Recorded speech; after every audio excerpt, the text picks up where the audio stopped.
सोहम आणि कोण आहे सिमरन. अनुष्का पण आली वाटतं आता. सगळ्यांनी व्हिडिओ ऑन करा, मला बघू दे कोण कोण आहे. आपण बघूया.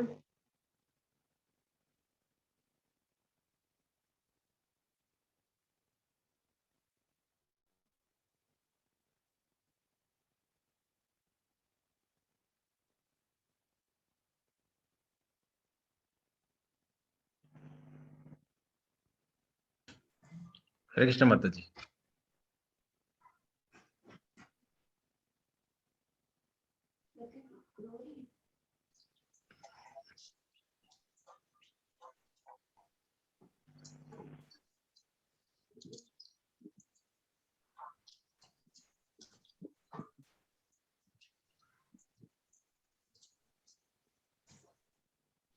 हा, आपण इस्कॉन मंगलगुरूच्या वती. हरे कृष्ण. हा प्रभूजी. इस्कॉन मंगलगुरूच्या राधा गोविंद मंदिर यांच्या वतीने मी आपल्या सगळ्यांचं आज पुन्हा एकदा स्वागत करते. आज आपण 6वा अध्याय, ज्याचं नाव आहे ध्यान योग, हा आपण अभ्यासाला सुरुवात करूया. प्रभूची पुढची स्लाइड. कोशी जोडायचं स्वतःला, भगवंतांशी नातं प्रस्थापित करायचं. मग त्यासाठीचे हे वेगवेगळे मार्ग आहेत. आपण ज्ञानयोग बोलला, आपण कर्मयोग पाहिला, मग तसं ध्यान योग. तर मग ध्यान योगाच्या माध्यमातून काय करायचं, ईश्वराचं रूप, भगवंतांचं रूप, कृष्णांच्या सुंदर रूपावरती मन एकाग्र करायचा प्रयत्न करायचा, मग ह्याला म्हणायचं ध्यान योग. मग आता आपण पुढची स्लाइड बघूया. प्रभूची पुढची स्लाइड.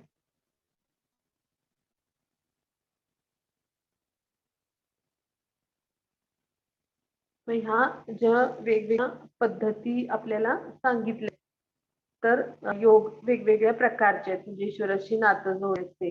पण आता इथे या चित्रात बघा काय दाखवलंय. तर हा योग असू शकेल का? कोणी सांगेल मला? ह्याला योग म्हणायचं का आपण? नाही ना. कारण का, तर इकडे त्याला श्वास घेता येतोय का पहा. त्याचा अर्धा भाग मातीमध्ये गाडला गेलाय. मग हा योग आहे का? तर बिलकुल नाही. आता आपण पुढची स्लाइड बघूया. हा प्रभूजी पुढची स्लाइड. हा, तर इथे हा काय करतोय की जिमचे स्ट्रेचिंग ते करतोय. मग ह्याला योग म्हणायचं का? तर ह्याला पण योग नाही म्हणू शकत. मग आता याच्या पुढची स्लाइड बघू.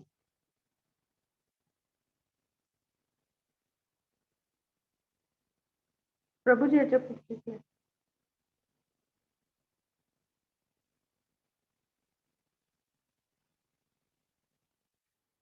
प्रभूजी याच्या पुढची स्लाइड दाखवा. असे वेगवेगळे योगा हा इथे दाखवलंय. मग आता ह्या इथे बघा, तिच्या पाठीवर बकरी उभी होती, मग त्याला बकरी योग म्हटलं होतं. आता हे ऑफिस मध्ये लोक स्ट्रेचिंगचे प्रकार करतात, त्यांची पाठ दुखते ऑफिसचं काम करून म्हणून, हातपाय दुखतात म्हणून, मग ह्याला ऑफिस योग म्हटलंय. किंवा ह्याच्या पुढचं चित्र बघूया आपण. प्रभूजी ह्याच्या पुढची स्लाइड दाखवा. तर ह्याच्यामध्ये गरोदर स्त्रियांनी करण्यासाठी चा योग सांगितलेला आहे. तर अशा पद्धतीने वेगवेगळे योगाचे हे प्रकार दाखवले. तर म्हणजे त्याला व्यायामाचे प्रकार आहेत ते दाखवलेत. मग ह्याला योग म्हणतात का? तर म्हणजे काय की भगवंताशी जोडणे, परमेश्वराशी जोडणे. अशी बाजारात वेगवेगळी पुस्तकं आहेत आणि त्या माध्यमातून योग म्हणजे हे असे प्रकार विचित्र दाखवलेत. तर ह्याला आपण योग नाही म्हणू शकत. योग म्हणजे काय की तो एक आध्यात्मिक अभ्यास आहे आणि भगवंताशी कसं नातं जोडायचं, तर त्या संबंधीचा तो आध्यात्मिक अभ्यास, त्याला म्हणायचं योग. मग आता आपण पुढे बघूया. प्रभूजी पुढची स्लाइड.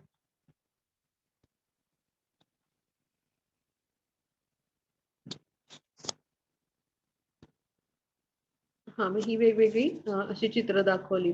मग योग म्हणजे काय आहे, तर आपण समजून घेतलं की ईश्वराशी किंवा भगवंतांशी आपलं नातं जोडायचं. मग आता खरा योग काय आहे, तर पण ताठ बसायचं, सुखासनात बसायचं आणि भगवंतांचं रूप आहे त्याच्यावर ध्यान लावायचं आणि तिथं चित्त एकाग्र करायचा प्रयत्न करायचा. मग हा झाला ध्यान योग. मग आता आपण पुढे बघूया ह्या योगाचे किती प्रकार आहेत. प्रभूजी पुढची स्लाइड.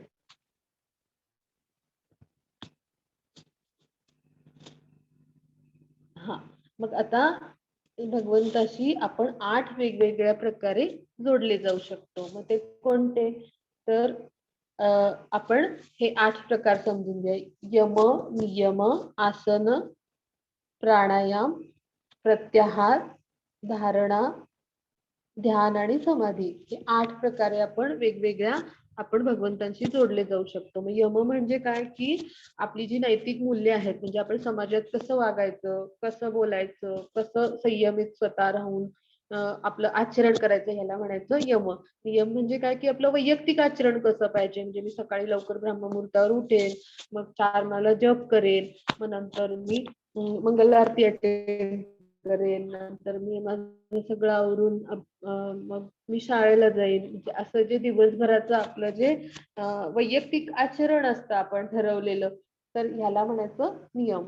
मग आसन म्हणजे काय, की आपण योग्य अशी अगदी कम्फर्टेबल पोझिशन म्हणजे घेऊन, म्हणजे कम्फर्टेबल पोझिशन म्हणजे काय, की सुखासन म्हणतात, की ज्यामुळे आपल्याला कुठला त्रास वाटणार नाही, अशा आसनामध्ये म्हणजे अशा स्थितीमध्ये बसून भगवंताशी जोडले जायचा प्रयत्न करायचा, ह्याला म्हणायचं आसन. वेगवेगळे आसनांचे प्रकार आहेत. प्राणायाम म्हणजे काय, तर आपल्या श्वासावर नियंत्रण आणि त्या माध्यमातून आपण श्वासावर लक्ष केंद्रित करून भगवंतांशी एकरूप होण्याचा प्रयत्न करायचा. मग प्रत्याहार याचा अर्थ काय, की आपल्या इंद्रियांना संयमित करायचं, त्यांना इंद्रियांच्या ज्या आसक्ती आहेत ना, त्याच्यापासून त्यांना म्हणजे ओढून आणून आपण आपल्या इंद्रियांना संयमित करायचं आणि आसक्तींचा त्याग करायचा, तर त्याला म्हणायचं प्रत्याहार. मग धारणा म्हणजे काय, तर आपलं चित्त स्थिर करण्याचा प्रयत्न करणं म्हणजे धारणा. आणि ध्यान म्हणजे काय, असं जी एकाग्र वृत्तीनं आणि एकाग्र चित्तानं आपण जे ज्या अवस्थेमध्ये पोहोचतो, तर असं एकाग्र वृत्तीनं आपण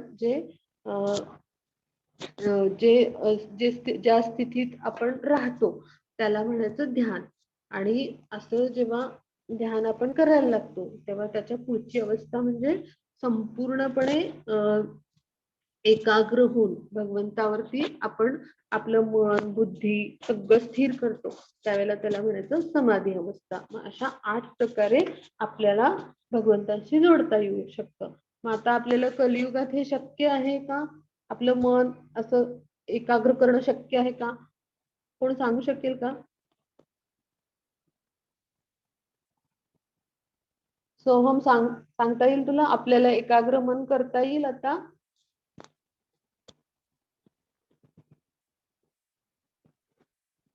काय होईल, तर आपल्या मनात अनेक विचार यायला लागतील. म्हणजे काय, की आताच्या कलियुगामध्ये आपल्याला असं मन एकाग्र करणं आणि राहणं शक्य नाहीये.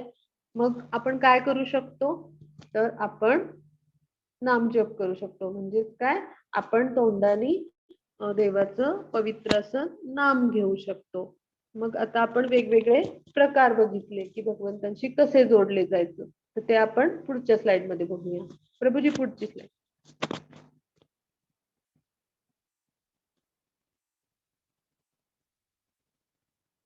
हा, मग ही योग पद्धती आपल्याला जमणार आहे का, तर बिलकुल नाही जमणार, आपल्याला शक्यच नाही, एवढा वेळ पण मिळणार नाही आपल्याला, आणि इतक्या अवघड पद्धतीने आपल्याला मन एकाग्र करणं पण शक्य होणार नाही.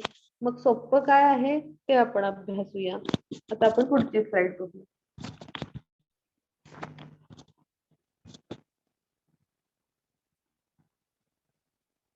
प्रभूजी पुढची स्लाइड. हा, मग इथे आता कोण दिसतंय आपल्याला, ह्याच्या पुढची, तर द्रोणाचार्य आणि अर्जुन आहेत. आणि तिथे काय बघतोय आपण, की त्या संदर्भात एक गोष्ट आहे, तर ती मी आधी आहे लक्षात. तर त्याला तुम्ही बाण मारायचा आहे असं सांगतात. मग दुर्योधन म्हणतो की त्याला विचारतात ते तुला इथे काय दिसतं. तर मग दुर्योधन म्हणतो की मला इथे पानं दिसतात, फुलं दिसतात, ढग दिसतं, आकाश दिसतं. मग इतर जे असतात ते पण म्हणतात इथं पानं, फुलं, पक्षी, आकाश, ढग सगळं दिसतंय आम्हाला. मग ते अर्जुनाला प्रश्न विचारतात की तुला इथे काय दिसतंय. तर अर्जुन उत्तर देतो की मला इथे तो झाडातला पक्षी आणि त्याचा डोळा दिसतो.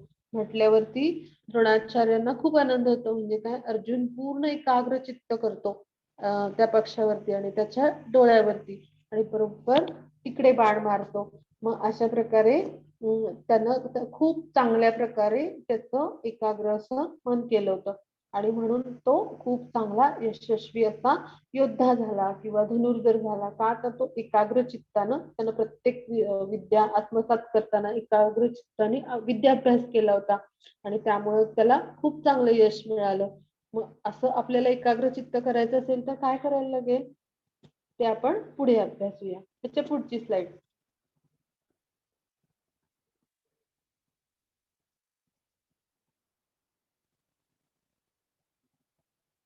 प्रभूजी याच्या पुढची स्लाइड.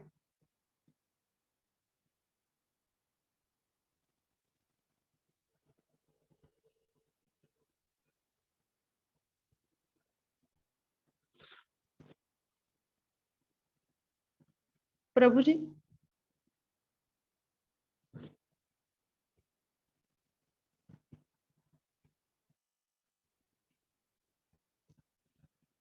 माताजी माझा आवाज येतोय. हरे कृष्ण माताजी. होय माताजी आवाज येतोय तुमचा.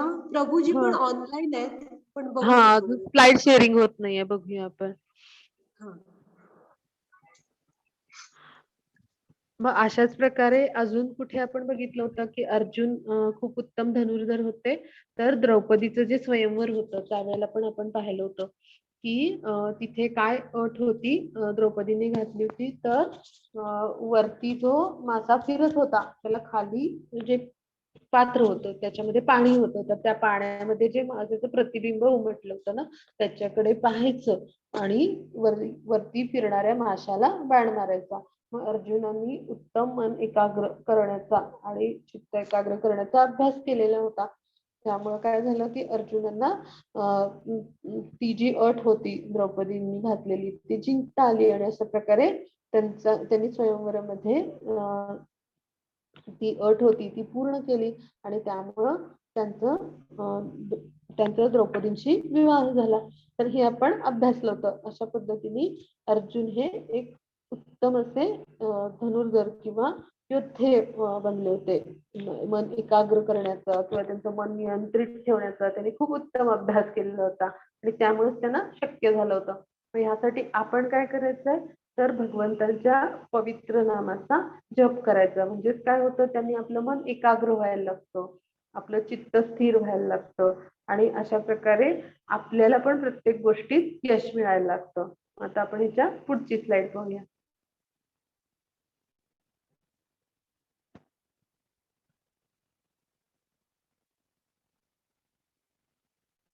प्रभूजी स्लाइड दाखवता येते.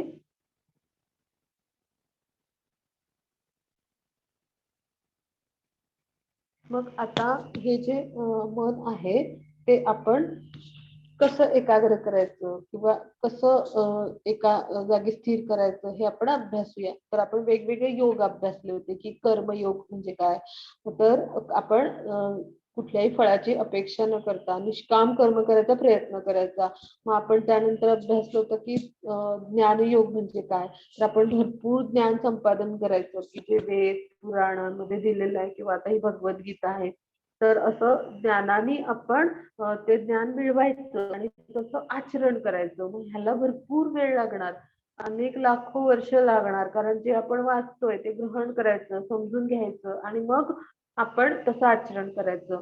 किंवा आपण त्याच्यानंतर काय बघितलं की ध्यानयोग. मग असं ध्यान तप हजारो लाखो वर्ष पूर्वीचे ऋषी मुनी करायचे. मग तेव्हा आपल्याला भगवत धामाची प्राप्ती होणार. मग ह्या सगळ्यांपेक्षा सगळ्यात सोपा कुठला आहे तर भक्तियोग. भक्तियोग म्हणजे काय, आपण भक्तीने कर्म करायचं, प्रत्येक कर्म भक्तियुक्त करायचं. म्हणजे काय, प्रत्येक कर्माचं फळ आहे ते भगवंतांना अर्पण करायचं आणि भगवंतांच्या आनंदासाठी प्रत्येक कर्म करायचं. मग ह्याला म्हणायचं भक्तियोग. म्हणजे जसं की आपण अभ्यासतो बघा, की पूर्वीच्या काळी काय होतं, की आपण पायी चालत जायचो. मग किती वेळ लागणार आपल्याला, इकडून कुठे जायचंय, समजा आपल्याला वृंदावन जायचंय तर किती दिवस लागतील ना, किती महिने लागतील, किती वर्ष लागतील पायी चालत गेलो तर. किंवा मग त्याला आपण कर्मयोग म्हणू शकतो. मग त्यानंतर आपल्याला समजा आपल्याला एखादी बैलगाडी आपण बघितली तर तशी मिळाली, म्हणजे काय ते झालं, की मग आपण ज्ञानयोगाने, म्हणजे इतकी वर्ष लागतील आपल्याला जायला तिकडे बैलगाडीने. मग आपण समजा सायकलनी गेलो तर मग त्याला काय म्हणूया आपण, तुलना करण्यासाठी, तर आपण त्याला म्हणूया की ध्यानयोग म्हणूया. म्हणजे इतकी वर्ष लागतील आपल्याला. मग आपण जर एखाद्या विमानाची तुलना केली तर आपण कसं विमानाने पटकन एका ठिकाणाहून दुसऱ्या ठिकाणी, म्हणजे वृंदावनला, म्हणजे भगवत धाम आपण लवकर पोहोचतो. मग ह्या लवकर अगदी शीघ्र पद्धतीने पोहोचण्याचा मार्ग कुठला आहे, तर भक्तियोग. भक्तियोग म्हणजे काय, तर भक्तियुक्त आपण कर्म करायचो. आणि असं भक्तियुक्त कर्म केल्यामुळे काय होतं, की आपण शुद्ध भक्त बनतो. आपण जे 3 भौतिक गुण आहेत प्रकृतीचे त्याच्यातून मुक्त होत जातो हळूहळू. आणि त्यामुळे काय होतं, आपलं प्रत्येक कर्म आहे ते कृष्णांच्या आनंदासाठी अर्पण व्हायला लागतो. आणि अशा प्रकारे मग आपण सगळ्यातून मुक्त होत, म्हणजे जन्म आणि मृत्यू या फेऱ्यामध्ये आपण प्रत्येक वेळी आत्मा म्हणून येत असतो आणि प्रत्येक वेळी नवीन शरीर धारण करत असतो. तर ह्याच्यातून हळूहळू टप्प्याटप्प्याने आपण मुक्त होत जातो आणि भगवत धाम पोहोचतो. म्हणून भक्तियोग हा सगळ्यात शीघ्र, म्हणजे सगळ्यात फास्टेस्ट आपण म्हणू इंग्लिशमध्ये, तर असा फास्टेस्ट वे अशा पद्धतीने हा सगळ्यात शीघ्र आध्यात्मिक उन्नतीचा, म्हणजे भगवत धाम लवकर पोहोचण्याचा मार्ग आहे.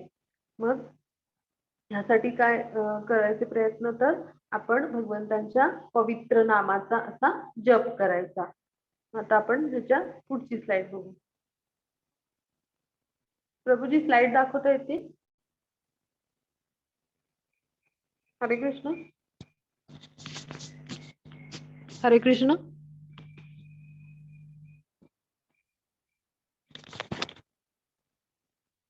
माताजी, प्रभूजींना आवाज जात नाही का माझा?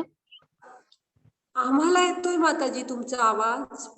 हा, प्रभूजी. प्रभूजींच्या नेटचा प्रॉब्लेम आहे का? हा, मग मी एक श्लोक वाचते, आपण नंतर स्लाइड दाखवू आणि एक्सप्लेन करू. प्रभूजी दाखवू तोपर्यंत आपण एक श्लोक अभ्यासूया. तर मी एक श्लोक. ओके. हा, हरे कृष्ण प्रभूजी. 6.47 आहे माताजी स्क्रीनवरती. 6.47 श्लोक आहे. 34 असेल. नाही, मला इकडे काहीच दिसत नाहीये. 6.34 एक श्लोक आहे.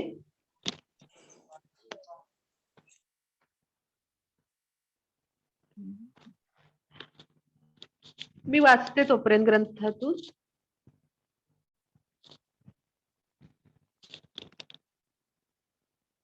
येतोय का स्क्रीनवर?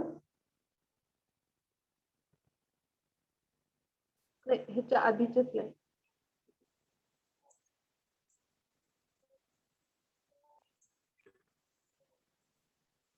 ह्याच्या अगोदरचे स्लाइड. माताजी नाही, ह्याच्या पण आधीचे स्लाइड. हा, ह्याच्या 2 स्लाइड आधी असेल. हा हा हा हा, ह्याच्या पुढे ही आपण सांगितली गोष्ट, ह्याच्या पुढची स्लाइड. हा हा हा, इथे असू दे. हा हा, तर आता आपण वाचू काय माताजी? हो हो, वाचा ना. हरे कृष्ण. चंचल ही मन कृष्ण प्रमाथी बलौ दृढम तस्याहम निग्रहम मन्ये वायोरिम सुदुष्करम. हे कृष्ण, मन हे चंचल, उच्चंखल, दुराग्रही आणि अत्यंत बलवान असल्यामुळे मनाचा निग्रह करणे हे वायूला नियंत्रित करण्यापेक्षाही कठीण आहे असे मला वाटते. हा, मग इथे अर्जुन काय म्हणतात श्रीकृष्णांना की हे जे मन आहे हे खूप चंचल आहे आणि हे खूप विशृंखल आहे. म्हणजे काय की एका विचाराकडून हे दुसरीकडे धावतं, म्हणजे उथळ आहे खूप असं, एकाच विचारात ते राहत नाही आणि सतत ते कार्यरत असं असतं आणि दुराग्रही आहे. म्हणजे ते असं सतत एक विचारातून दुसऱ्या विचारात जात असतं आणि अत्यंत बलवान आहे. आणि त्यामुळं त्याचा निग्रह करायचा म्हणजे त्याला आपण ताब्यात ठेवणं फार अवघड आहे. आणि मग ह्याही पेक्षा मला वायूला म्हणजे वाऱ्याला, म्हणजे ते अत्यंत उत्तम धनुर्धर होते ना, मग आपल्या अस्त्रांनी शस्त्रांनी मला वायूवर देखील वाऱ्यावर देखील विजय मिळवणं एक वेळ शक्य होईल लढून. पण ह्या मनाशी लढणं आणि मनाच्या संघर्षामध्ये विजयी होणं खूप कठीण काम आहे असं अर्जुनांसारख्या मोठ्या धनुर्धरी महायुद्धाला सुद्धा वाटतंय. म्हणजे बघा हा किती मन आपलं चंचल आहे किंवा किती मनावर नियंत्रण करणं अवघड आहे. तर इथे चित्र दाखवलंय बघा की मनाची तुलना एका माकडाशी केली आहे. मग माकड काय करतं, एका फांदीवरून दुसऱ्या फांदीवर उड्या मारतं. तसं आपलं मन कसं असतं, सतत कार्यरत असतं. मनाचं काम आहे विचार करणं. मग ते एका विचारातून दुसऱ्या विचारात असं सतत जात असतं.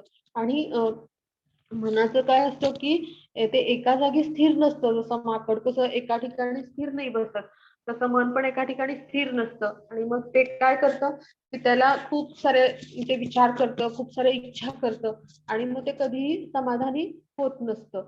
मग असं मन आहे त्याला नियंत्रित करायला, ह्याला ताब्यात ठेवायला अर्जुनांना देखील कठीण वाटतंय. म्हणून ते काय म्हणतात की तुम्हीच मला सांगा की आता मग ह्या मनाला कसं आपण ताब्यात ठेवायचं आणि कसं नियंत्रित करायचं. मग हे आपण आता पुढच्या स्लाइड मध्ये अभ्यासूया. प्रभूजी त्याची पुढची स्लाइड. हा, मग आता हे जर मन आहे हे आपल्या जर नियंत्रणात असेल तर ह्याला आपण आपला मित्र म्हणूया. म्हणजे जेव्हा मन आपल्या नियंत्रणात असतं, मनावर आपल्या ताबा असतो, तेव्हा आपण त्याला मित्र म्हणतो. मग किंवा आपलं मन मित्र होतं. आणि ह्या मनावरचं जेव्हा आपला नियंत्रण किंवा ताबा सुटतो तेव्हा ते आपलं सगळ्यात मोठा शत्रू होतो. मग हे कसं होतं, तर आपलं जे मन आहे ते जर नियंत्रणात असेल तर आपल्याकडून सगळ्यात चांगलं, नियंत्रणात नसेल तर आपण बघतो कोणाला हार्ट अटॅक येतो, भांडण होते, मारहाण होते, अगदी आपण सुद्धा बघितलं युक्रेनचं. मग हे कशामुळे होत आहे, तर अनियंत्रितपणाचे हे परिणाम असतात. किंवा कोणी आत्महत्या करतं, कोणी कोणाची हत्या करतं. मग हे सगळे अनियंत्रित मनाचे परिणाम असतात. मग आपण मनाला मित्र करायला शिकलं पाहिजे. मग ते मित्र होण्यासाठीचे आपण प्रयत्न काय करायचे असतात, मग त्यासाठी आपण एक छोटा अभ्यास करूया. तर आपण काय करूया, एक चित्र आपल्या डोळ्यासमोर आणूया की आपलं जे शरीर आहे ना, ते म्हणजे आपलं जे स्थूल शरीर आहे, म्हणजे हात पाय अवयव आपले सगळे, ते म्हणजे एक रथ आहे. मग या रथाचे जे घोडे आहेत ते म्हणजे आपल्या शरीरातली इंद्रिय. इंद्रिय दोन प्रकारचे असतात, कर्मेंद्रिय आणि ज्ञानेंद्रिय. कर्मेंद्रिय म्हणजे तर आपण ज्यांनी कर्म करतो, म्हणजे आपले हात पाय मुख किंवा वाणी, त्यानंतर आपली गुदद्वार म्हणजे आपण सगळ्या शरीरातला मैला बाहेर टाकतो त्यांनी, आणि आपली जननेंद्रिय की प्रजनन जिथून होतं ती, आणि आपली ज्ञानेंद्रिय म्हणजे काय, तर आपले डोळे, डोळ्यांनी पाहतो आपण रूप, नाकांनी आपल्याला गंध किंवा वास घेतो आपण, किंवा आपली जीभ, जिभेने आपल्याला स्वाद कळतो, म्हणजे रस, किंवा आपले कान, कानाने आपल्याला ऐकू येतं, आणि आपली त्वचा, त्वचेने आपल्याला स्पर्श कळतो. ही ज्ञानेंद्रिय आहेत. मग ही जी ज्ञानेंद्रिय आहेत, ही इंद्रिय आणि ही जी आहेत, ही त्या रथाचे आपण 5 घोडे समजूया. आणखी जे रथाचे दोर आहेत, म्हणजे जे त्या घोड्यांना बांधलेले दोर आहेत, तर ते म्हणजे काय आहे, आपलं मन समजूया. आणि मग त्या रथाचा जो चालक आहे म्हणजे ड्रायव्हर, तर ती म्हणजे आपली बुद्धी आहे असं आपण समजूया. आणि मग त्या रथात जो प्रवासी बसलाय ना, तो आपण समजूया की तो आपला आत्मा आहे. मग काय होतं की आपली जी इंद्रिय असतात किंवा ते आपलं मन असेल ते अनियंत्रित असेल तर काय होणार, आपला रथ चुकीच्या दिशेला जाणार, म्हणजेच आपलं मन भरकटणार. आणि मग काय होणार, की आपला इंद्रियांचा मनाचा ताबा सुटलेला असल्यामुळं आपल्याकडून आपल्याकडून चुकीच्या गोष्टी होणार, अयोग्य गोष्टी होणार, म्हणजेच काय आपलं मन शत्रू बनणार. मग ह्यासाठी काय करायला पाहिजे, तर आपण बुद्धीचं, आपल्या मनाचं आणि इंद्रियांचं कार्य काय हे समजून घेऊया. म्हणजे मग आपल्याला समजेल की कसं नियंत्रण करायचं. तर आपले जे मन असतं तर ते कसं कार्य करतं, तर ते मन काय करतं की नेहमी ते विचार करत असतं आणि ते नंतर अनुभव किंवा कल्पना करतं. आधीचे जे पूर्वानुभव असतात त्याचं भांडार असतं मन. आणि त्यानंतर ते काय करतं, इच्छा करतं. मग ही इंद्रिय काय करतात, तर आपल्याला वेगवेगळ्या विषयांची माहिती देतात. आणि बुद्धी काय करते, तर बुद्धी ह्या सगळ्यांच्यावर निर्णय घेण्याचं काम करते. म्हणजे कोर्टमध्ये कसे जज असतात ना, आरोपींची बाजू अभ्यासतात, विरोधी पक्षाची बाजू अभ्यासतात आणि मग योग्य निर्णय घेतात. मग हे काम करते आपली बुद्धी.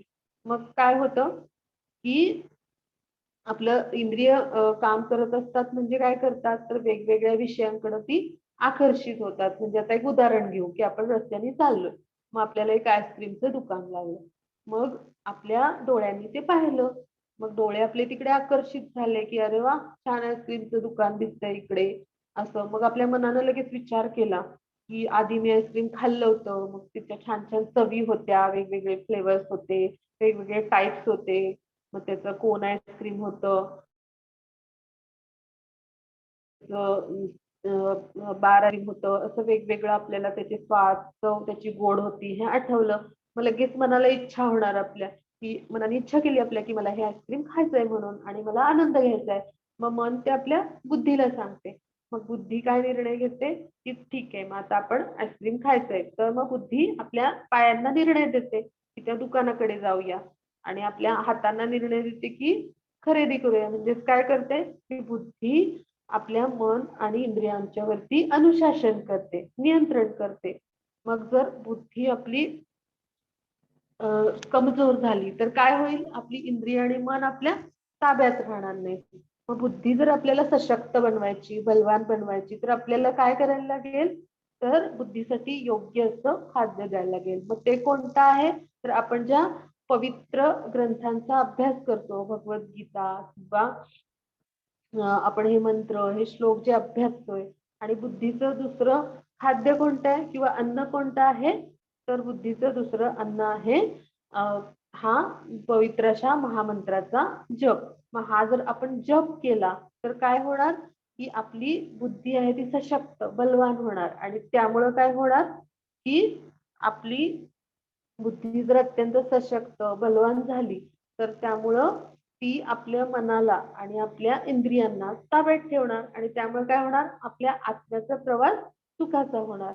मग आता या मनावर, हा प्रभूजी ही स्लाइड असू दे, आपल्या मनावर, हा ह्याच्या पुढची, नियंत्रण कसं करायचं हे आपण बघूया. मग हे नियंत्रण करण्यासाठी काय काय करायला हवंय, ह्याचे वेगवेगळे मार्ग आहेत. मग इथं भगवंतांनी म्हटलंय की आपण योग्य अभ्यासाने मनाला संयमित करू शकतो, मनाला ताब्यात ठेवू शकतो, आपल्या आसक्ती घालवू शकतो. म्हणजे आपण अनासक्त मनाने आपण ताब्यात ठेवू शकतो, किंवा आपलं जे उच्छृंखल मन आहे तर त्याला आपण ताब्यात ठेवण्यासाठी कोणते प्रयत्न करू शकतो, तर त्याला आपण संयमित ठेवण्यासाठी वेगवेगळ्या आपण 7 प्रकारे प्रयत्न करू शकतो. मग ते कोणते आहेत, तर जेव्हा आपण आपल्या अशा चंचल मनाला अवघड आहे खरं तर ताब्यात ठेवणं, पण ते जर प्रयत्न आपण केले तर आपण त्याच्यात यश मिळवू. आणि तसं जर यश आलं तर आपल्याला पण आत्मसाक्षात्काराची जाणीव होते. म्हणजे काय होतं, की मी मन नसतो, मी शरीर नसून आत्मा आहे आणि मला प्रत्येक गोष्ट भगवंतांच्या आनंदासाठी करायची आहे, अशी ज्याला जाणीव होते त्याला म्हणायचं आत्मसाक्षात्कार होणे. तर मग जेव्हा चंचल मन असेल तेव्हा हे शक्य नाहीये, पण आपण मनाला जर नियंत्रित केलं तर आपल्याला हे शक्य होणार आहे. मग ते कसं करायचं हे पटकन आपण अभ्यासूया.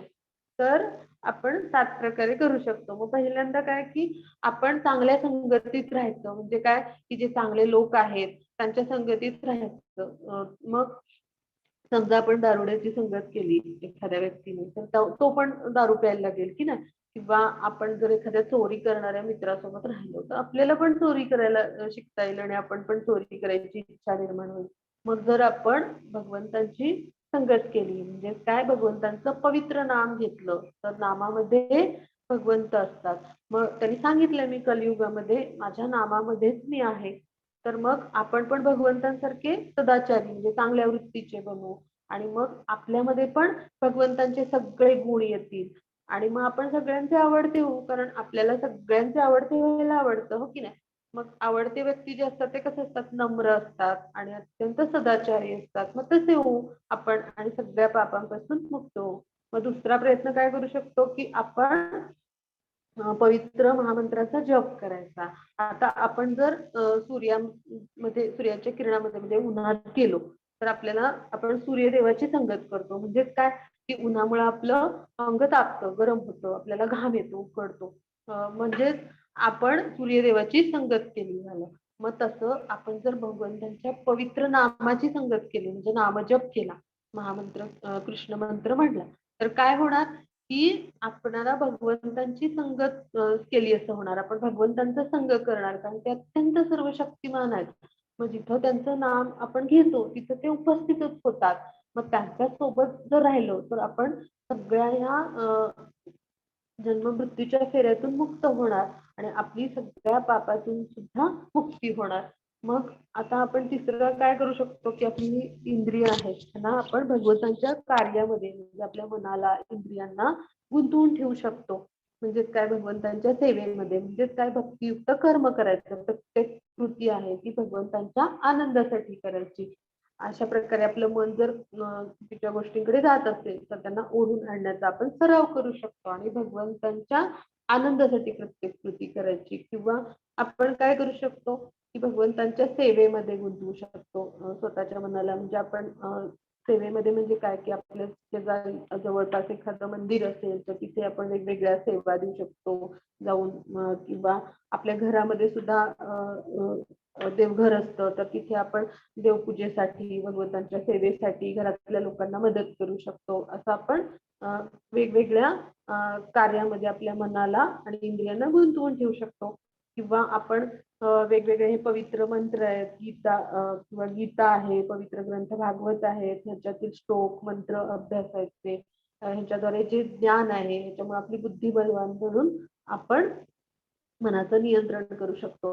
मग त्यानंतर काय करू शकतो की अशी छान छान मी आता संकीर्तन एक केलं किंवा पवित्र नामाचा जप केला असं भजन संकीर्तन ऐकू शकतो गाऊ शकतो. अशा प्रकारे आपल्या मन आणि इंद्रियांना गुंतवून ठेवू शकतो आपण आणि त्यामुळे आपण भगवंतांची संगतच करणार. मग भगवंतांचा जर संग केला तर निश्चितच आपण सगळ्या पापांतून मुक्त होणार. मग अजून काय करू शकतो तर आपण भगवंतांचं जे जो आपल्या शेजारी मंदिर आहे आपल्या जवळपास किंवा पवित्र ठिकाण पवित्र धाम आहेत तिथे जाऊ शकतो आपल्याला वेळ मिळेल तसा. मग तिथे काय होणार की भगवंतांचं मंदिर म्हणजे काय असतं तर त्यांचं घरच असतं. भगवंत प्रत्यक्ष तिथे अर्चविग्रहाच्या स्वरूपात राहतात. मग अशा ठिकाणी जर आपण गेलो आणि त्यांची आपण सेवा करायचा प्रयत्न केला तिथे जाऊन जप केला संकीर्तन केलं वेगवेगळ्या साधू संत किंवा उच्च वैष्णव यांना भेटलो असं असे प्रत्येक गोष्ट केली तिथे असणाऱ्या छोट्या छोट्या सेवा करायचा आपण प्रयत्न केला तर काय होणार की आपण अत्यंत शुद्ध बनत जाणार.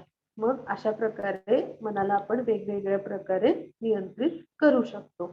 आता आपण पुढची स्लाइड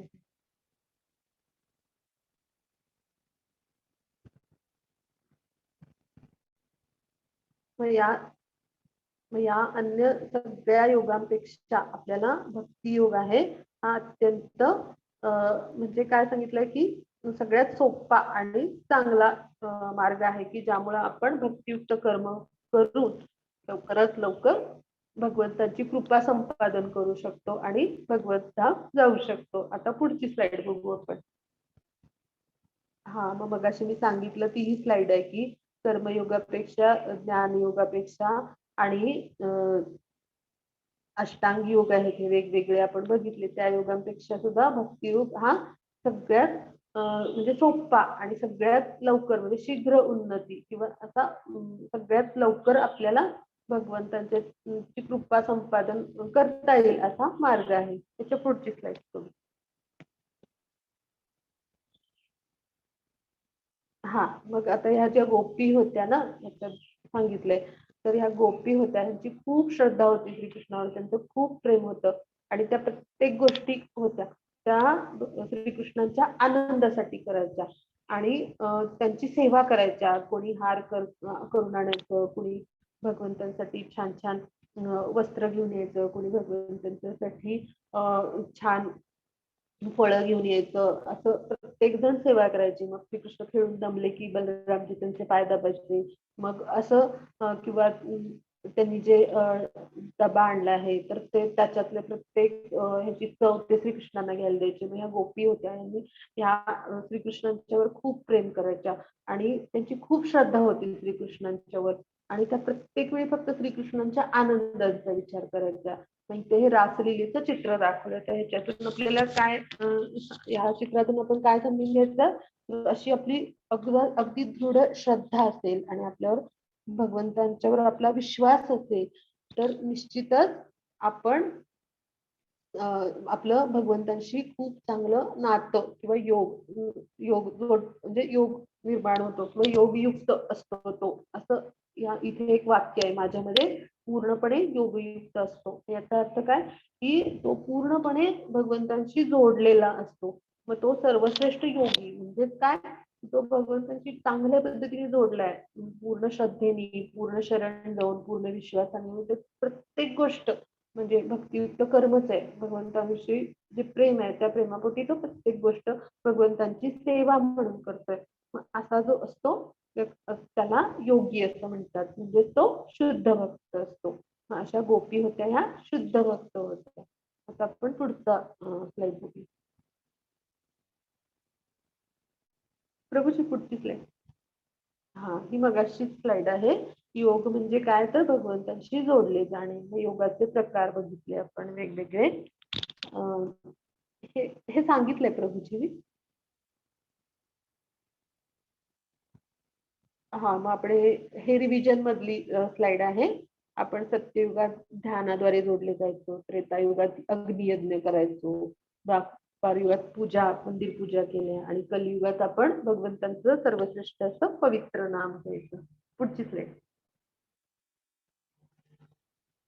हा, मग इथे भागवतातला एक श्लोक दिलाय आणि इकडे चैतन्य महाप्रभूंचं चित्र आहे.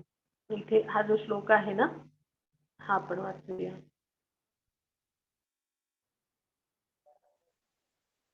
माताजी वाचू मी? हा, वाचते माताजी.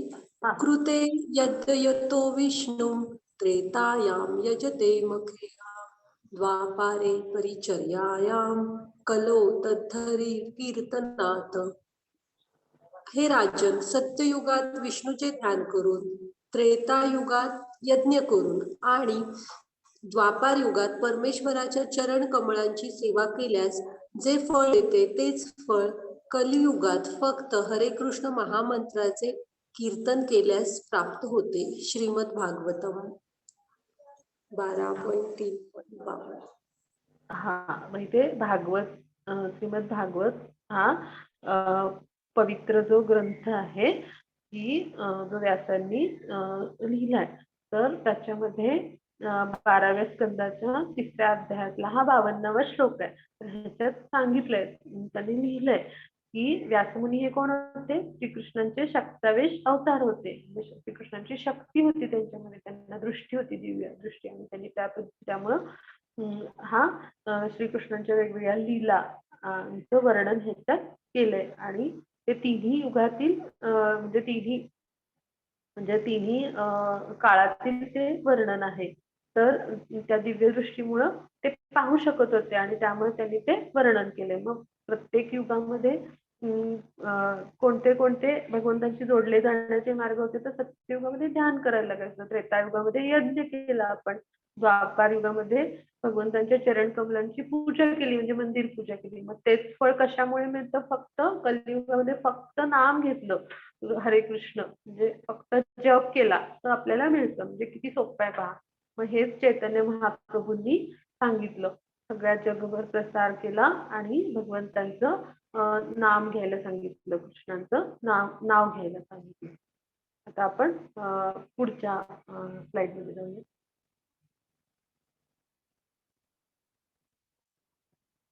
हा, इथे दाखवले आपण जर जिन्याने गेलो आणि लिफ्टनी गेलो तर सगळ्यात आधी कशाने पोहोचणार, तर लिफ्टनी. मग तसंच आहे भक्ती मार्ग म्हणजे भगवंतांचं जर पवित्र नाम आणि आपण त्याचा जप केला तर आपण पटकन पोहोचणार भगवंतधाम किंवा भगवंतांची कृपा आपल्यावर लवकर होणार, हे याच्यातून सांगितलंय. आता आपण पुढची स्लाइड बघू.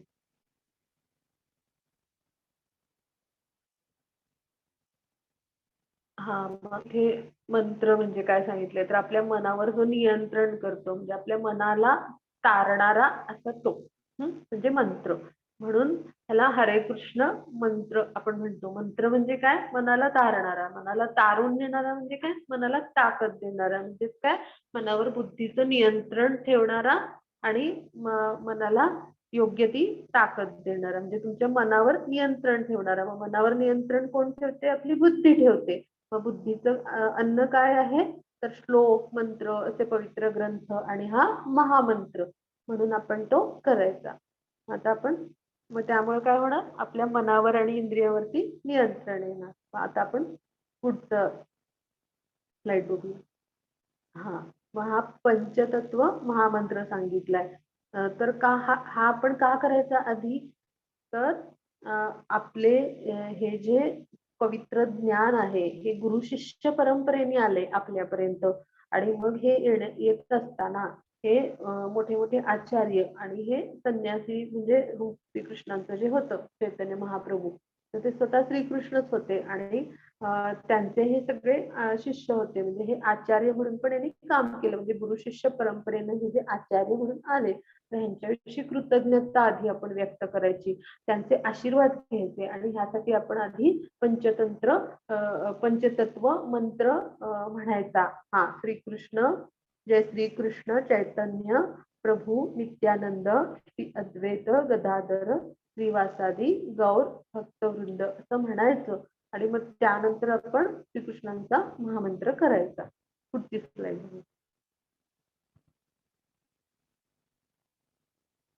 हा, मग पुढच्या स्लाइड मध्ये दाखवलंय की कसं महामंत्राचं संकीर्तन म्हणजे काय, की हा जो मंत्र आहे हरे कृष्ण कृष्ण कृष्ण हरे हरे, हरे राम राम राम हरे हरे, हा मृदुंगाच्या तालावर करताल घेऊन हातामध्ये सगळे भक्तजन असं त्याचं वारंवार तो जप करतात, याला संकीर्तन म्हणतात. आता आपण पुढची स्लाइड बघू. हा, मग त्यामुळं काय होतं की आपण चिंता, ताण, तणाव ह्या सगळ्यातून मुक्त होतो. ह्या सगळ्यातून तारणारा असा कोण आहे, तर मंत्र. मग तो कोणता आहे, तर महामंत्र. मग ते बघा कसं आनंदात असं छान अगदी उत्साहात महामंत्र करतात. आता आपण पुढची स्लाइड बघू. हा, इथे पण मग ह्यांनी काय होतं, आपल्या महामंत्रांनी मनाची शांती मिळते. आपली जर मनाची शांती मिळाली तर आपल्या आत्म्याचा प्रवास पण आपण बघितलं रथात, तर आत्मा जो आहे तो प्रवासी आहे, त्याची पण यात्रा एकदम सुखाची होणार, त्याचा प्रवास आनंदाचा होणार. मग अशाच प्रकारे हे मनशांती एकदम त्यांना कशी छान मिळाली आहे महामंत्र केल्यामुळे, आणि ते नाचत गात असा महामंत्र करतात. आता ते मृदुंग वाजवतायत, मग ते कोणाच्या हातात करताल आहे, कोणाच्या हातात जपाची माळ आहे. अशा प्रकारे मनशांतीसाठी पण आपल्याला महामंत्राचा चांगला उपयोग होतो आणि त्यामुळे आपल्या मनावर नियंत्रण येतं. आता पुढचं बघूया आपण स्लाइड. हा, मग जपामुळे कसे लाभ होतात, तर बघा हे सगळे कुटुंबातले लोक किती आनंदी आहेत बघा. मग ते स्वतःही आनंदी राहतात आणि आपल्या संपर्कात येणाऱ्या सगळ्यांना ते आनंदी ठेवतात. इतका मोठा फायदा फक्त आपण हरे कृष्ण महामंत्राचा जप केल्यामुळे होतो, हे या चित्रातून आपल्याला त्यांनी सांगितलंय. आता आपण पुढची स्लाइड बघू. हा, मग आपला खरा आनंद कुठे आहे, तर आपला खरा आनंद आपण छान छान आपण शरीराला सजवण्यात, आपल्या शक्तीचं प्रदर्शन करण्यात किंवा भौतिक सुखांच्या मागे लागण्यात नाहीये. तर आपला खरा आनंद कुठे आहे, तर ईश्वराच्या भक्तीमध्ये आहे. आणि ईश्वराची भक्ती कशी करायची, म्हणजे प्रत्येक काम आपलं भक्तियुक्त करायचं. म्हणजे काय करायचं, तर भगवंतांच्या पवित्र नामाचा जप करायचा. मग तो सगळा आपल्याला जो आनंद आहे तो आपल्याला मिळणार.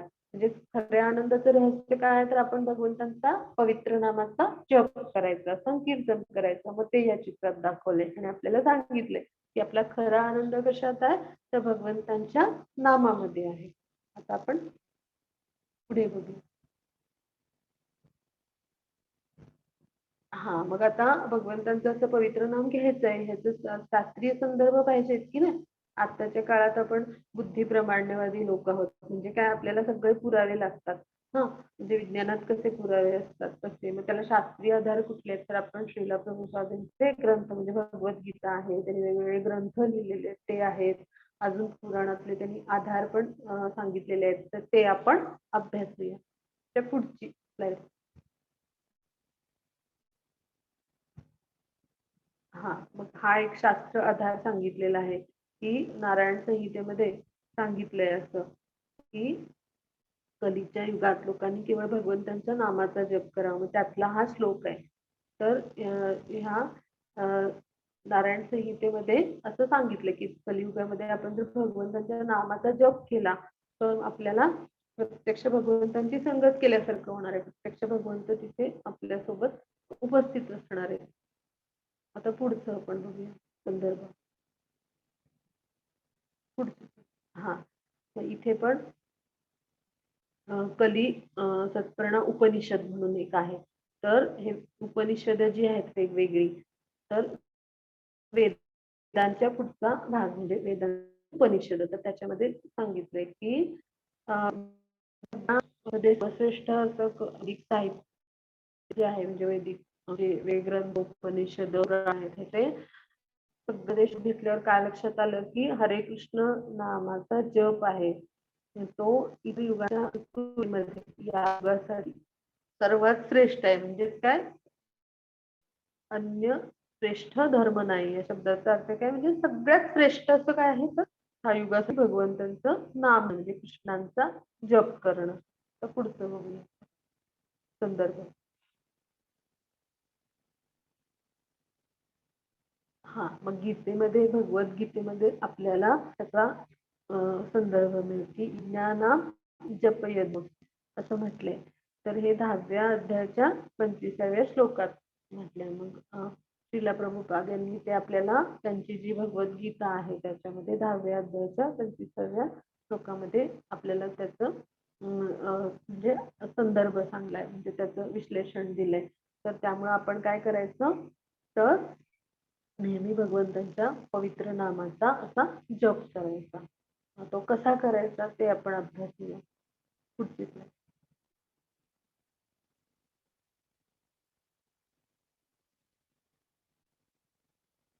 हा, मग चैतन्य महाप्रभू की जे भगवान श्रीकृष्णांचा 500 वर्षापूर्वी अवतार होऊन गेला संन्यासांच्या स्वरूपात, आणि ते गौरवर्णाचे होते म्हणून त्यांना हा, तर ते गौरवर्णाचा असा श्रीकृष्णांचा अवतार होऊन गेला म्हणून त्यांना गौरनिताई असं म्हणतात. तर त्यांनी काय सांगितलं, त्यांच्या चैतन्य चरितामृत ह्या ग्रंथांच्या माध्यमातून त्यांनी जो उपदेश केलाय आपल्या शिष्यांना, त्याच्यामध्ये 17वा आधी लीला म्हणून जो त्याचे 3 भाग आहेत, आधी मध्य आणि अंत्यलीला. तर 17व्या अध्यायाच्या 21व्या श्लोकामध्ये त्यांनी सांगितलंय की हरिर नाम केवलम असा तो श्लोक आहे. तर त्याचा अर्थ काय की आपण ह्या कलियुगामध्ये सगळ्यात म्हणजे एकमेव साधन काय आहे, तर भगवंतांचं असं पवित्र नाम आहे आणि त्याच्या व्यतिरिक्त इतर कोणताही मार्ग आपल्यासाठी नाही. आत्ताच्या या कलयुक्त अशा कलियुगामध्ये भगवंतांचं पवित्र नाम जपण्यापासून आपल्यासाठी कोणताही दुसरा पवित्र मार्ग आणि श्रेष्ठ मार्ग असा नाही, असं त्यामध्ये सांगितलंय. तर आपण पुढचे स्लाइड अभ्यासू.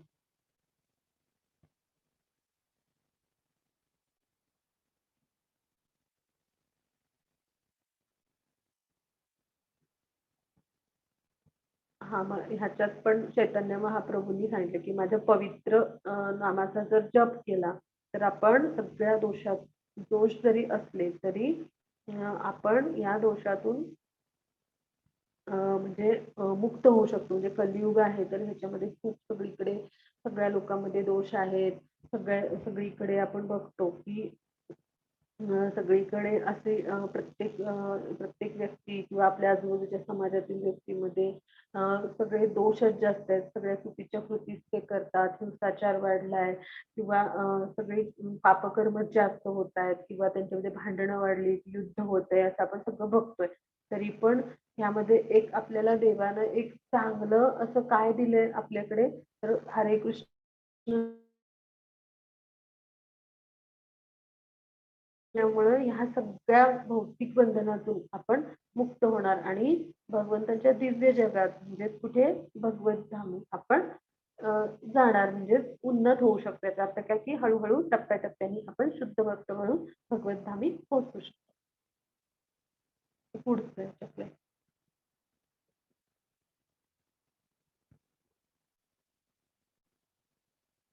त्याच्या पुढे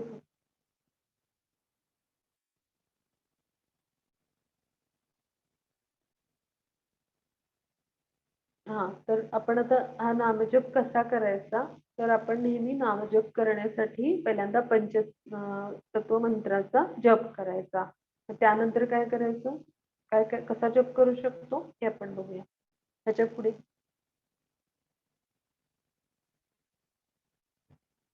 हा प्रत्येक नावाचा आपण वेगवेगळा उच्चार करायचा म्हणजे आपण नामजप करताना प्रत्येक नाव वेगळं आणि अगदी सुस्पष्ट उच्चार करायचा आपल्याला व्यवस्थित ऐकू येईल अशा आवाजात तो म्हणायचा आणि तो जप व्यवस्थित माळेवर मोजून करायचा असं आपल्याला सांगितलंय. मग ते 108 मणी असतात माळाचे तर त्यानुसार आपण मोजून करायचा म्हणजे तो एकाग्र चित्ताने होतो. आपण मोजून केला प्रत्येक एक एक मणी ओढून एक एक एक एक वेळा जप म्हणून झाला की आणि आपल्याला ऐकू येईल आपल्या कानांना अशा आवाजात तो मोठ्याने करायचा.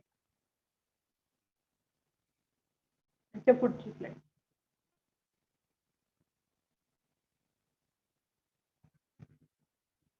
हा मग जप करताना खूप आदरपूर्वक भक्तिपूर्ण आणि एकाग्रतेने करायचा आणि मग तो कसाही बसून केला म्हणजे कोणत्याही दिशेला आणि व्यवस्थित किंवा चालताना आपण केला तरी चालू शकतो.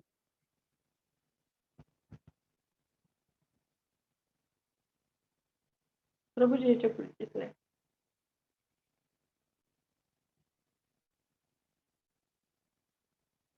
हा मग जप करण्यासाठी असं कुठलाही काळ वेळ असं काही बंधन नाही. आपण कधीही आपल्याकडे माळ असेल तर घेऊन करू शकतो किंवा आपण आंघोळ करण्यास आधी किंवा नंतर कधीही आपण जप करू शकतो. असं काही नाही की आपण आंघोळच केलेली असली पाहिजे असं कोणतंही जप करायला बंधन नाहीये. आपण कधीही कुठेही करू शकतो. आता आपण पुढची स्लाईड बघू. आता जप कसा नाही करायचा आहे बघू म्हणजे कसं चुकीचं आहे. जप कशा पद्धतीने केला तर तो चुकीचा आहे हे आपण बघूया. तर आपण महामंत्र करताना फक्त एकच भाग केला म्हणजे हरे कृष्ण असं एवढंच म्हटलं आपण किंवा हरे कृष्ण कृष्ण कृष्ण हरे हरे एवढंच म्हटलं तर असं नाही करायचं. तर आपण व्यवस्थित पूर्ण हरे कृष्ण कृष्ण कृष्ण हरे हरे हरे राम राम राम हरे हरे असं व्यवस्थित जप करायचा आणि मग एक मणी पुढे सरकवायचा आणि जो मधला मणी असतो त्याला कृष्णमणी म्हणतात किंवा मेरुमणी तर तो आपण जपामध्ये धरायचा नाही आणि तो ओलांडायचा देखील नाही. तर माळ पुन्हा फिरवून घ्यायची आणि जपाचा एक मणी ओढायला सुरुवात करायचा नव्याने जप करताना. जप करताना आपण पुस्तक वाचताना वर्तमानपत्र वाचतोय किंवा टीव्ही पाहतोय तोंडाने काहीतरी खातोय आणि हातात माळ घेतली आणि मणी ओढत राहिलं असं नाही करायचं. तर जप करताना आपण पूर्ण एकाग्र होऊन शांतपणे अत्यंत आदरपूर्वक श्रीकृष्णांना प्रार्थना करायची तुम्हालाच अपेक्षित असा जप तुम्ही माझ्याकडून करून घ्या आणि अशी प्रार्थना करायची. मग पंचतत्व मंत्र म्हणायचा आणि मग आपण जपाला सुरुवात करायची. पुढची बघितली आपण जप करण्यामुळे कसं आपण आनंदी होतो. आपण सगळ्या पापांच्या परिणामापासून त्यामुळं हळूहळू मुक्त होत जातो आणि आपल्या सगळ्या कर्मबंधनातून आपली मुक्ती होत जाते. मग लोक काय वेगवेगळे म्हणतात त्यांची मतं आपण कृष्ण जपाबद्दलची आता बघूया. इकडे पहा, फोर्ड कंपनी जी आपण फोर्डची गाडी बघतो त्याचे जे ओनर आहेत म्हणजे मालक ते अल्बर्ट फोर्ड त्यांनी सांगितलंय ते श्रील प्रभुपाद यांच्या संपर्कात आले 1976 साली. मग त्यांनी हरिनाम दीक्षा घेतली आणि मग त्यांनी हिंदू स्त्रीशीच विवाह केला आणि त्यानंतर त्यांनी पूर्ण त्यांची प्रत्येक कर्म भक्तियुक्त करतच त्यांची सगळी कर्तव्य कर्म करायला सुरुवात केली. तर त्यांनी सुद्धा सांगितलंय की हरिनाम म्हणजे हरे कृष्ण हा जप केल्यामुळे काय झालं की त्यांचं पूर्ण आयुष्यच बदलून गेलं आणि अत्यंत आनंदी सुखी असं त्यांचं आयुष्य बनलं. तसंच जॉर्ज हॅरिसन यांनी पण सांगितलंय. आता पुढे बघू आपण. मग इकडे पण हे वेगवेगळे इंडस्ट्रियलिस्ट आहेत जगातले अत्यंत प्रसिद्ध. हेनरी देसाई म्हणजे आपण सीमा बल्ब ट्यूब जे आपण जाहिरात ऐकतो किंवा हे जीन क्लाउड ह्याचे तर हे पण खूप मोठे फ्रान्सचे इंडस्ट्रियलिस्ट. तर ह्यांनी सुद्धा हरे कृष्ण जप केला आणि मनाची शांती मिळवली. त्यांनी खूप आनंद घेतला. मग त्यांनी त्यांचे अनुभव सांगितले. पुढच्या चित्रात जाऊया आपण.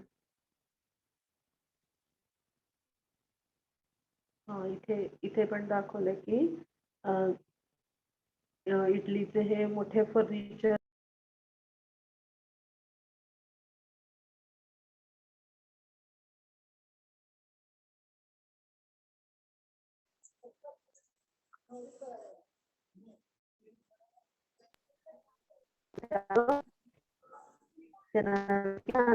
किंवा ऑफलाल जे होते भारताचं प्रसिद्ध पण किंवा युरोपियन मॉडेल आहेत ह्यांनी हरे मंत्र हरे हरे कृष्णाचा हा महामंत्र केला. त्यामुळे काय झालं त्यांना सुद्धा खूप छान आनंद मिळाला, मनाला शांती मिळाली. ते डच मॉडेल एक होती तिने देखील हरिनाम दीक्षा घेतली आणि पूर्ण आपलं जीवन भक्तिमय सेवेत वाहून घेतलं. तर असे वेगवेगळे लोकांची उदाहरणं आपल्याला इथे पाहायला मिळतात.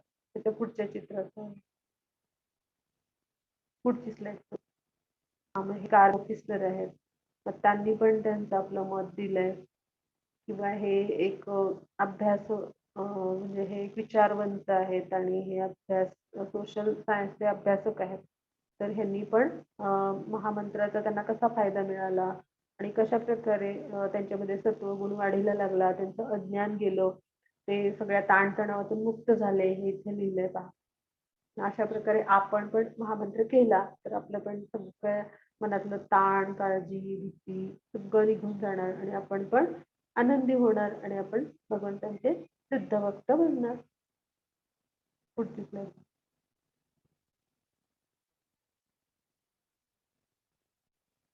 हे पण एक प्रिंटिंग एक्झिक्युटिव्ह आहेत. तर त्यांनी पण कसं त्यांची प्रगती झाली आणि कसं त्यांची चेतना शक्ती आहे ती वाढायला आणि त्यांचं मन नियंत्रित राहायला त्यांना हरेकृष्ण नामजपाचा फायदा झाला ते त्यांनी इथे सांगितलंय. पुढची स्लाइड बघू.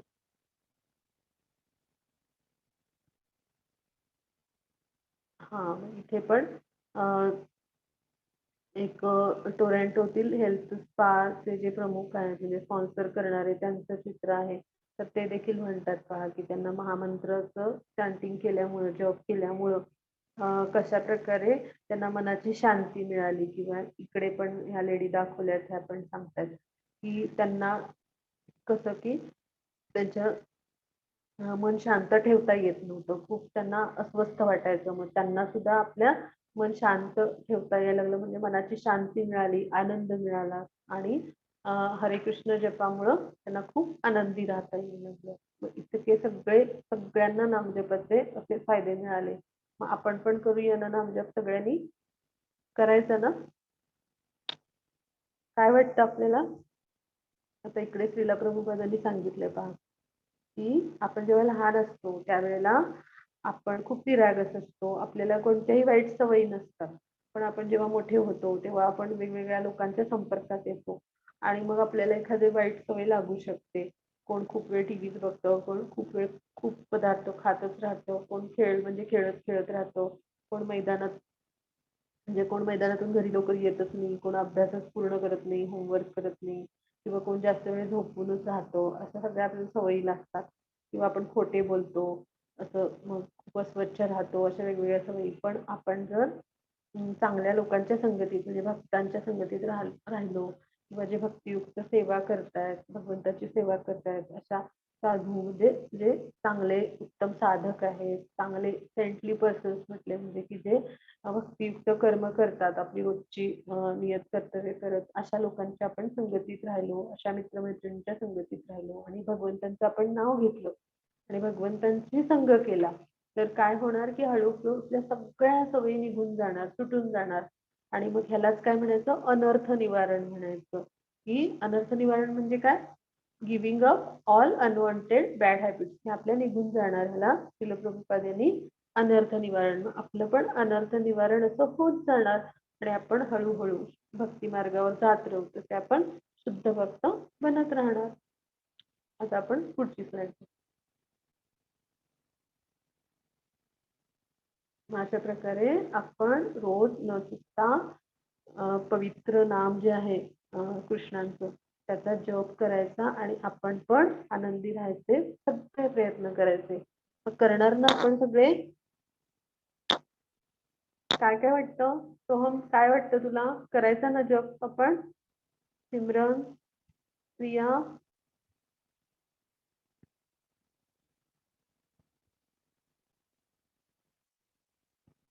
आजचं शिकवलेलं समजलं का सगळ्यांना? ठीक आहे. मग जॉब करताय ना आपण, सुरुवात केली काय? कोणी सुरुवात केली आहे?